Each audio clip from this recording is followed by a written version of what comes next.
Hello বন্ধু and বান্ধবীস, এটা হচ্ছে আমার চ্যানেলের প্রথম ব্লগ। আর এরপর থেকে এই চ্যানেলে প্রতিনিয়ত ব্লগ আসতে থাকবে। যারা যারা আমার ভিডিও দেখো তাদেরকে গেদে ভালোবাসা, আর যারা দেখোনি তোমরা দেখবে, ঠিক আছে? আলতু ফালতু জিনিস না দেখে আমার ভিডিওটা দেখবে। আজকের ব্লগের প্রধান টপিক হচ্ছে আমি খেলতে যাচ্ছি কোথায় না, মেদিনীপুরে এমএসসিএলে আমার খেলা আছে। আমি আর আমার বন্ধু সকাল সকাল বাইক নিয়ে বেরিয়ে পড়ি মেদিনীপুরের উদ্দেশ্যে। রাস্তা দেখেছো তো, একদম ওয়াও রাস্তা, মানে সেই ছোট ছোট লেকের উপর দিয়ে যেন আমরা যাচ্ছি। এই জায়গাটা কে কে চেনো আমাকে একটু কমেন্টে জানিও। আর কিছুটা যাওয়ার পরে আমরা পৌঁছে যাই ধেড়ুয়া। আর এই যে নদীটা দেখতে পাচ্ছ, এটা হচ্ছে কাঁসাই নদী, যেটার উপর দিয়ে আমরা যাচ্ছি।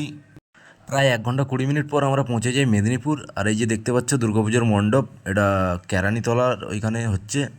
তো আমরা মাঠ যাওয়ার আগে আমি যাব একটু ডাক্তার দেখাতে, কারণ আমার ডাক্তারের কাছে নাম লেখানো ছিল, আমার একটু ডাক্তার দেখানো আছে, তারপরে যাবো আমরা মাঠ।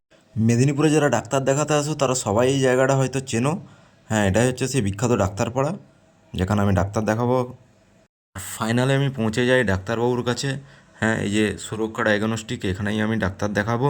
আর ডাক্তার দেখিয়ে আমরা ঝটপট চলে যাই খাবার খেতে। সকাল সকাল পেট পুজো করে নিই ইডলি আর বড়া দিয়ে, কারণ সকাল থেকে কিছুই খাওয়া হয়নি। খাবার খেয়েই চলে আসে আমি মাঠে। আর মাঠে এসে দেখি যে কমিটির লোক ছাড়া আর কেউ আসেনি, আমি আর আমার বন্ধু এসে উপস্থিত হয়ে গেছিলাম। কিছুক্ষণ পর সবাই আসে। আর এই যে দেখতে পাচ্ছ পুচাদা হচ্ছে মেদিনীপুরের একটা খুব বড় নাম লং ক্রিকেটে, সবাই আশা করি চেনো। একে একে সবার সাথে আমি দেখা করি এসে এখানে। আর এই হচ্ছে এমএসসিএল এর দুটো ট্রফিগুলো অসম্ভব সুন্দর দেখতে ছিল। তারপরে দেখা যায় বিহারিদার সাথে, বিহারিদাদের ফার্স্ট খেলা ছিল তাই সে রেডি হচ্ছিল। আস্তে আস্তে সবার সাথে দেখা করতে থাকি। তারপরে দেখা হয়ে যায় আমার সায়নদার সাথে।